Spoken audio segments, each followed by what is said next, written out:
إن الحمد لله نحمده ونستعينه ونستغفره ونعوذ بالله من شرور أنفسنا ومن سيئات أعمالنا من يهده الله فلا مضل له ومن يضلل فلا هادي له أشهد أن لا إله إلا الله وحده لا شريك له وأشهد أن محمدا عبده ورسوله صلى الله عليه وعلى آله وأصحابه ومن تبعهم بإحسان إلى يوم الدين وبعد مسلمي Assalamu alaikum wa rahmatullahi wa barakatuhu. Muna gode wa Allah tabaraka wa ta'ala da ya azurta mu da zama domin gabatar da darasi na biyu a cikin wannan littafi na wato muqaddimatur risala ta Ibn Abi Zaid al-Qayrawani wato wanda muke yi a wannan aji na karatun tauhidi da fiqihu ko aƙida da fiqihu. A karatun da ya gabata darasi na farko mun gabatar da wasu abubuwa masu muhimmanci game da abin da ya shafi muhimmancin aƙida da kuma rarrabuwan al'umma kamar yadda ya tabbata daga manzon Allah sallallahu alaihi wa sallama cewa wannan al'umma za ta rabu har zuwa kashi 73 kuma a cikinsu 72 gaba ɗaya wuta za su tafi sai guda ɗaya wanda suke kan abin da wato annabi sallallahu alaihi wasallam da sahabban shi suke kai. Wata riwaya kuma wanda ya ce su ne jama'a wato wanda suke kan wannan jama'a kuma su ne dai wanda suke kan wato tafarkin annabi sallallahu alaihi wasallam da sahabbai wanda yake kan gaskiya ko da shi ɗaya ne to shine jama'a ba wai ana nufin yawa ba. Kamar yadda muka yi alƙawari tun a lokacin da muka gabatar da tsare-tsare na karatun nan cewa insha Allah za mu yi amfani da wato littafin Qatful Janiyyid Dani sharh muqaddimati risalati Ibn Abi Zaid al-Qayrawani na Sheikh Abdul Muhsin Al-Abbad wanda ya yi sharhin wannan muƙaddima ta risala, sharhi mai muhimmanci cewa za mu na shiga lokacin da muka buƙaci cewa mu bayyana wani abu mai muhimmanci za mu na karanta wato wannan sharhi. Malam ya yi wata muƙaddima mai muhimmanci Sheikh Abdul Muhsin kenan a wannan sharhi nashi game da abin da ya shafi aƙida da kuma abin da aƙidan ahlus sunna da kuma abin da ya shafi shi wannan littafi na muqaddimar risala ta Ibn Abi Zaid al-Qayrawani wanda shi za mu fara karantawa insha Allah. Ga PDF nan a sama na ɗaura shi a cikin wannan group namu na WhatsApp na wannan aji wanda kuma ya game da wannan karatu a wani wuri to dama karatu ne na 'yan aji muna da tsarinmu kuma a kan shi muke tafiya. To ga PDF nan sai iya sauke shi ma a bibiyi sharhin da muke karantawa yanzu haka wanda yake kan sikirin kenan. Sannan wanda kuma yake jin iya audio ne to yana buƙatar shi kuma ya samu littafi a hannun shi ko kuma ya buɗe PDF ɗin yana jin audio yana kallo, in ba haka ba kuma sai ya buɗe wannan bidiyo na YouTube ɗin wanda nan zai na kallon littafin gashi nan akan screen kuma ana karanta wa ana bayanin abin da yake rubuce akan wato littafin akan screen ɗin kamar yadda ake gani a haka. To muqaddiman shi Sheikh Abdul Muhsin Al-Abbad Allah ta'ala ya ƙara mai lafiya da kyautata ƙarshen shi yake cewa bismillahir rahmanir rahim alhamdulillahi rabbil alamin arrahmanir rahim maliki yawmiddin wa ashhadu an la ilaha illallah wahdahu la sharika lah ilahul awwalin wal akhirin wa qayyumus samawati wal ardin wa ashhadu anna muhammadan abduhu wa rasuluh sayyidul mursalin wa imamul muttaqin wa qaidul gurril muhajjalin al-mab'uth rahmatan lil alamin sallallahu wa sallam wa baraka alayhi wa ala alihi at-tayyibin at-tahirin wa ashabihi al-gurril mayamin alladhina hafidha Allahu bihimul millah وأظهر الدين وعلى من اتبعهم بإحسان وسار على نهجهم إلى يوم الدين. Malam bayan yayi godiya ga Allah madaukakin sarki, ubangijin halittu mai rahama mai jin kai, mamallakin ranar sakamako, ya tabbatar da shaidawar shi ga Allah madaukakin sarki cewa shi kaɗai ne abun bauta ba tare da abokin tarayya ba, shine ubangijin mutanen farko da na ƙarshe, wanda kuma yake kula da sammai da ƙasai, kuma ya tabbatar da shaidawan shi da cewa lallai annabi Muhammad sallallahu alaihi wasallam bawan Allah ne kuma manzon Allah ne, shugaban manzanni, kuma jagora na masu tsoron Allah, kuma jagora na masu hasken fiska da guraben alwala a gobe kiyama kenan, wanda Allah ya aiko shi domin rahama ga halittu. Yayi salati ga annabi sallallahu alaihi wasallama da iyalan shi da kuma sahabban shi, wanda wato da su ne Allah ta'ala ya ba wa wannan addini kariya, wa'annan sahabbai na manzo Allah sallallahu alaihi wasallama, da kuma su ne Allah ya amfani ya bayyana wannan addini, ya yi salati gare su da kuma wanda suka bi su da kyautatawa har zuwa rana na ƙarshe. Sai ma ya ci gaba da cewa amma ba'du bayan haka, ya ce fa in aqidata ahli sunnati wal jama'a tamtazu bis safa'i wal wuduhi wal khuluwi min al gumudi wat ta'qid.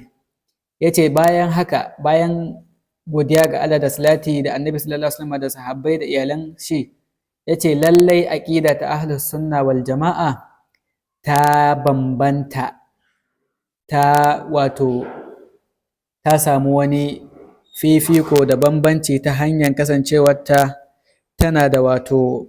tsafta da kuma fitowa fili, a fili take a bayyane, sannan kuma a tace take a tsaftace, babu wani abin da yake cikinta na ƙura. Yace wal khuluwi min al-gumudi, kuma aqidan ahlus sunna ta wofanta kuma ta kubuta daga shiga duhu, wat taqid, kuma ta kubuta daga wani abun da ba za a gane ba. At taqid kamar yadda yake a wurin malaman balaga shine maganar da zai rikita mutum, zai wahalan fahimta. To aqidan ahlus sunna ba haka take ba, ita a fili take, wadiha ce, babu gumudi a cikinta, babu kuma taƙidi, babu duhu da cakuɗa abubuwa, sannan kuma babu wani abu mai wahalan fahimta a ciki. Malam ya ce wa hiya mustamiddatun min nususil wahyi kitaban wa sunna. Ya ce ita wannan aƙida ta ahlus sunna ta samu ƙarfafuwa, an ƙarfafe ta ne da nassosi na wahayi daga littafin Allah da kuma sunna ta manzon Allah sallallahu alaihi wasallam. Wa kana alaiha salaful umma, kuma magabatan wannan al'umma, sahabban annabi sallallahu alaihi wasallam da tabi'ai, akan wannan aqida suke. Wa hiya aqidatun mutabiqatun lil fitra, kuma wannan aqida ta ahlus sunna aqida ce wanda ta dace da fitran mutum, ma'ana wanda ta dace da tsarin halittar dan adam. Yanda Allah ya halicci mutum ya sa mai hankali da tunani, to hankalin mutum da tunanin shi da Allah ya halicce shi ya dace da aqidan ahlus sunna. Yana jin ta bai ji wani abu wanda zai zama to mai wani bambara kwai ba. Wa yaqbalu hal aqlus salimu, sannan kuma aqida ta ahlus sunna aqida ce wanda duk wani hankali lafiyayye yake karbanta. Al-khali min amradish shubuhat, duk hankali lafiyayye wanda ya kubuta daga cututtuka na shubuha, duk hankali lafiyayye wanda ya kubuta daga cututtuka na shubuha, to zai karbi wannan aqida ta ahlus sunna. Wa dhalika bi khilafil aqaid al-ukhra, wannan kuma sabanin sauran wasu aqidu daban, al-mutalaqqatu min ara'ir rijal, wanda aka ɗauko su daga ra'ayoyin wasu mutane, wa aqwalil mutakallimin, da kuma maganganun mutakallimun, ‘yan falsafa kenan. Fa fiha al-gumudu wat taqidu, a cikin maganganunsu da aƙidunsu akwai shigar da mutane duhu, sannan kuma akwai abubuwa wanda ba za a fahimce su ba. Wal khabtu wal khalatu, sannan kuma a ciki akwai kame-kame da kuma cakuɗa ƙarya da gaskiya. mala yace wa kaifa la yakunu al-farqu kabiran, ta ya za a yi bambancin ba zai zamanto babba ba, wato bambanci tsakanin aqidan ahlus sunna da sauran aqidu, ya za a yi bambancin ba zai zamanto babba ba. Wal baunu shasi'an, sannan kuma ya za a yi a ce tazaran ba zai zamanto mai nisa ba, baina aqidatin nazala biha jibril min Allah ila rasulihi al-karim sallallahu alaihi wa sallam. Ta ya za a yi ba za a samu bambanci mai girma da tazara mai faɗi tsakanin aƙida da ta sauko, wato aƙidan da mala'ika Jibril ya sauko da ita daga Allah zuwa ga annabi mai karamci, salati da aminci Allah ya tabbata a gare shi, da kuma aƙida wa baina aqaida mutanawwi'a mukhtalifa, da kuma wasu aƙidu wanda suka zamanto mabambanta masu saɓani, kharaja ashabuha mubtadi'un laha min al-ard, wanda ma'abota wannan aƙidu wanda suka ƙirƙiro ta sun fito ne daga ƙasa. Wa khalaqahumullahu min ma'in mahin, kuma Allah ya halicce su ne daga ruwa mai rauni. To ta yaya za a yi aƙidan da ta sauko daga Allah, mala'ika Jibril ya kawo annabi Muhammad sallallahu alaihi wasallam ita, a ce ba za ta yi bambanci da aƙidan da wani halittaccen mutum ya ƙirƙiro ta ba da ra'ayin shi da tunanin shi. Mala'ika cewa فعقيدة أهل السنة والجماعة بدت وظهرت مع بعثة النبي صلى الله عليه وسلم. wato ita wannan aqida ta ahlus sunna wal jama'a ta fara ne kuma ta bayyana ne tare da turo annabi sallallahu alaihi wasallama wa nuzulil wahyi alaihi min rabbih ta'ala, da kuma saukan wahayi akan annabi sallallahu alaihi wasallama daga ubangijin shi. Wannan shine farkon farawan aqida ta ahlus sunna wal jama'a, shine tushenta, wahayi da Allah ya sauke ya aiko annabi sallallahu alaihi wasallam da shi, wa sara alaiha rasul sallallahu alaihi wasallam wa ashabuhu al-kiram, kuma kan wannan aqida ne manzon Allah sallallahu alaihi wasallam ya tafi tare da sahabban shi masu karamci, wa man tabi'ahum bi ihsanin, da kuma wanda suka bi su da kyautatawa su akan wannan aqida suka tafi. Malai yake cewa wal aqaidul ukhra la wujuda laha fi zamanin nubuwa, sauran aqidu kuma babu su a lokacin annabta, a zamanin annabi sallallahu alaihi wasallama babu waɗannan aqidun. Walam yakun alaiha sahabatul kiram, sannan kuma wannan aqidun gabaki ɗayan su sahabban annabi sallallahu alaihi wasallama ba sa kansu. Bal qad wulida ba'du hafi zamanihim, yace wasu daga cikin aqidun an haife su ne a zamanin sahabban annabi sallallahu alaihi wasallama, kama aqidan shi'a da khawarij. Duka waɗannan suna aƙidu jimammu wanda sun daɗe tun sahabbai suna raye suka bayyana, wanda wasu daga cikin masu wani aƙidun su ne ma sababin kashe wasu sahabban annabi sallallahu alaihi wasallama, khawarijawa kenan. Yace wa ba'daha ba'da inqiradi asrihim, wasu aƙidun kuma an haife su ne bayan wucewan zamanin sahabban annabi sallallahu alaihi wasallam. Wa hiya min muhdathatil umuri, kuma waɗannan aƙidu wanda ba na ahlus sunna ba, wanda ba na annabi sallallahu alaihi wasallam da sahabbai ba, suna daga cikin sababbin al'amura wanda aka kirkire su, allati hazzara minha ar-rasulu sallallahu alaihi wasallama, wayanda manzon Allah sallallahu alaihi wasallama yayi gargadi akan su. Faqala, annabi sallallahu alaihi wasallam yake cewa wa iyyakum wa muhdathatil umuri, yace ina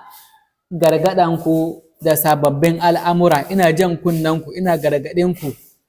kar ku kuskura ku bi sababbin al'amura da aka ƙirƙiro a cikin addini. Fa inna kulla muhdathatin bid'a, annabi sallallahu alaihi wasallam yake cewa lalle duk wani ƙirƙirarren abu a cikin addini, duk wani sabon abu da aka ƙirƙiro wanda Allah bai ce a yi shi ba, ni ban koyar da shi ba, to lalle wannan bid'a ne. Wa kullu bid'atin dalala, kuma kowace bid'a ɓata ce. Malaika cewa walaysa min al-maquli wala al-maqbul an yuhjaba haqqun an as-sahabati al-kiram radiyallahu anhum wa ardahum wa yudakhara li unasin yaji'una ba'da azmanihim. Yake cewa a hankali bai zai taba dauka ba, sannan kuma bari a taba samun karban, zai kawo wata magana ce, maganan da zai kawo din yake cewa hankali bai zai taba karbanta ba, hankali bai taɓa ɗaukanta ba, sannan kuma ba za ta taɓa samun karɓuwa ba. Mecece wannan abun? Shine an yi hujaba haqqun an sahaba, a ce wai wata gaskiya an ɓoye wa sahabbai ita, ba su santa ba, Allah ya yarda da su, wa yuddakar li unasin, a ce kuma wannan gaskiyan an tanada shi an ajiye shi domin a bawa wasu mutane wanda ya ji'una ba da azmanihim, wanda za su zo bayan zamanin sahabbai. A ce wannan wata gaskiya ce amma an ɓoye wa sahabbai ba su santa ba, sai wasu mutane za su zo daga baya su ne za a sanar da su wannan gaskiyan. Malai yake cewa wannan hankali bai ɗauke shi ba, sannan kuma ba abu ne wanda za a karɓe shi. Yace fatilkal aqaid, yace wa'annan aqidu law kana shay'un minha khairun, inda wani abu a cikin wa'annan aqidu wanda annabi bai karantar da su din nan ba, da a cikin su akwai wani abu na alkhairi, Allah sabaka ilaihi sahaba, to da sahabbai sun riga kowa samun su, da sahabbai sun riga kowa karɓar su, da sahabbai sun riga kowa aikata su. Walakinnaha sharrun, sai dai wannan aqidun gabaki ɗaya su sharri ne, hafizahumullahu minhu, wanda Allah ya kare sahabban annabi shi sallallahu alaihi wasallam daga wannan sharri. Wabtuliya bihi man ba'dahum, malam yace wabtuliya bihi man ba'dahum, sai aka jarrabi waɗanda suka biyo bayan sahabbai da wannan miyagun aqidu karkatattu, aqidun da suka saba wa aqidan da annabi sallallahu alaihi wasallam ya zo mana da ita, wanda Allah ya aiko mala'ika Jibril zuwa gare shi domin ya karantar mana ita. Malam yace wal haqiqatul wadiha aljaliya, yace haƙiƙa wato gaskiya wanda take fili a bayyane, annal farqa baina aqidati ahli sunna wal jama'a, lalle fa bambanci da yake tsakanin aqidan ahli sunna wal jama'a al mutlaqatu min al wahyi, wanda aka ciro ta daga wahayi, wa baina aqaid al mutakallimin al mabniyati ala ara'ir rijal, da kuma aqidu na mutakallimin wanda aka gina su akan ra'ayin wasu mutane wa qawlihim da kuma hankalinsu, kal farqi baina allahi wa khalqihi, kaman bambanci ne da yake tsakanin Allah da halittun shi. Wa mithlu zalika ma yakunu bihi al-qada'u wal hukm, to kuma haka ne wato a cikin abin da ya shafi hukunci na shari'a da dokoki, fa innahu yuqalu fihi, shi ma haka za a faɗa, innal farqa baina shari'ati al-islamiyya, lalle bambancin da yake tsakanin shari'a ta musulunci ar-rafi'a madaukakiya al-munazzala min Allah, wanda ta sauko daga Allah ala rasulihi zuwa ga manzon Allah sallallahu alaihi wasallam, to wannan shari'a ta musulunci da dokoki, wa bainal qawanin al-wad'iyya, da kuma wato tsakanin constitution sune al-qawanin al-wad'iyya, dokoki da mutane suka kirkira, al-wad'iyyatu allati adathaha al-bashar, wanda aka kirkiro su aka kafa su, wanda mutane suka kirkire su, kal farqi bainal lahi wa khalqihi, to bambanci tsakanin hukunce-hukuncen Allah nan da hukunce-hukuncen da mutane suka kirkira su ma kaman bambanci ne tsakanin Allah da halittu. Malai ke cewa afa hukumal jahiliyyati yabghun, Allah ta'ala yana faɗi a cikin Alƙur'ani, wai shin mutane hukuncin jahiliya suke so? Duk wani hukuncin da ba na Allah ba, ko waye ne ya kirkiro shi, in dai ba hukuncin Allah bane, to hukunci ne na jahiliya. Shine Allah yake cewa fa hukumal jahiliyyati yabghun, yanzu hukunci na jahiliya mutane suke nema, suke so a yi musu hukunci da shi. Wa man ahsanu min Allahi hukman liqaumin yuqinun, to waye yafi Allah iya hukunci, waye fi Allah iya hukunci ga mutane masu yaqini, masu miƙa wuya.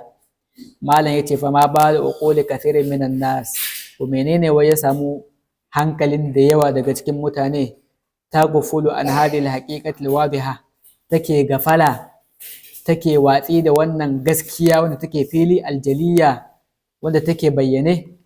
fi ma yu'taqad, a cikin abin da ake kudurcewa, wato a cikin aqida, mutum ya zamanto yayi watsi da abin da ya zamanto ya zo daga Allah ne. Wannan yace menene samu kwakwalwar mutane suke aikata haka, su sa wata aqida a ransu wanda ba daga Allah ta zo ba, aka kirkiro ta daga mutane. Wal haqiqatul wadiha aljaliya fi ma yuhkamu bihi, sannan ko menene samu kwakwalwar mutane suke watsi da haƙiƙa gaskiya wanda take fili, take bayyane game da abin da ya samu hukunce-hukunce a cikin abin da suke hukunci da shi, suka ɗauki hukuncin da ba na Allah ba suke amfani da shi, suka ajiye na Allah. Malai ce fayastabdiluna alladhi huwa adna billadhi huwa khair, sai ya zamanto mutane suna canza abin da ya zamanto kaskantacce ne, wanda yake ƙasa, suna amfani da shi, suna canja wanda ya zamanto shine na Allah wanda yake sama, wanda ya zamanto shine mai kyau suna amfani da shi, suna barin na Allah wanda shine yafi kowanne kyau. Allah ce menene ya samu kwakwalon mutane suke aikata haka. Sai malaka cewa Allahumma hadi man dalla min almuslimin subul salam, ya ubangiji ka shiryar da wanda suka bata daga cikin musulmai zuwa ga hanyoyin aminci da kubuta, wa akrijhu min az-zulumati ila an-nur, kuma ka fitar da shi daga cikin duhu zuwa ga haske, innaka sami'un mujib, lalle kai mai ji ne ko mai amsa addu'a. Sai malai ci gaba da cewa wa qad allafa ulama'us sunna qadiman wa hadithan, kuma hakika malaman sunna sun rubuta littattafai tun a da kuma yanzu. Tuwaddihu aqidat ahli sunna, wanda suke wannan littattafan suke wato fito da aqidan ahli sunna wal jama'a a fili. Minha ma huwa muktasarun, daga cikin wannan aqidu akwai wanda suke a takaice aka rubuta su cikin wannan littattafai kenan, akwai wanda aka rubuta su a takaice. Wa minha ma huwa mutawwal, sannan kuma a cikin akwai wanda aka tsawaita su. Wa kana min bayni hadhihi al-muktasarat muqaddimatu al-imam ibn abi zaid al-qayrawani, daga cikin littafin da aka rubuta a takaice wato akwai wannan littafi da zamu karanta, muqaddimatu al-imam ibn abi zaid al-qayrawani al-maliki li risalati, wanda muqaddima ce da rubuta ga littafin shi. Wa muqaddimatu risalatihi ala tariqati salaf, yace kuma wannan muqaddima ta risala ta ibn abi zaid al-qayrawani wato an yayi ta ne akan tafarki na magabata na kwarai. Mukhtasaratun mufida, wato takaitacciya ce sannan kuma mai matukar fa'ida sosai. Yace wal jam'u bainal usuli wal furu'i fi kitabin wahidin nadirun fi fidil muallifin, yace kuma hada tsakanin ginshiki da kuma reshe a cikin littafi daya wato abu ne da yake kaɗan daga aikin mawallafa. Yawanci masu rubuta littafi ba sa haɗa tsakanin wato usul na addini, tushe na addini wato aƙida kenan, da kuma rassa na addini shine hukunce-hukunce na shari'a. Galibi suna warewa mai littafin abin da shafi masail na fiqihu yayi shi daban, mai aƙida yayi daban. Littafai kaɗan-kaɗan da ake samu suke masu rubutu kaɗan da suke haɗa tsakanin biyun, domin shi aƙida shine usul na addini, shine tushe da ginshiki na addini. Shi kuma hukunce-hukunce na shari'a shine rassa. Saboda haka kenan addini yana da tushe kamar bishiya ne da take da jijiyoyinta da kuma wato stem ɗinta, ba san me stem da Hausa ba, wannan dai asalin jikin bishiyan wanda reshe yake kan shi, rassa suke kan shi, shine stem. To kamar haka ne shi aqida shine wannan jijiyoyi da wannan stem ɗin, shi kuma abin da ya shafi shari'an da hukunce-hukunce shine wannan rassa. Saboda haka kaga abin da yafi muhimmanci kuma yafi girma shine wannan tushen, shine aqida. To malai yake cewa wa huwa hasanun, kuma haɗa tsakanin tushe da rassa abu ne mai kyau. Yaj'alul mushtagila fi fiqh al-ibadat wal mu'amalat ala ilmin bil fiqh al-akbar, wanda zai sa wanda yake shagala da iya abin da ya shafi bangaren fiqhun ibada, wato abin da ya shafi hukunce-hukuncen ibadu, sallah, tsarki, azumi, kasuwanci, auratayya da sauransu, wanda shi iya wannan yake karantawa,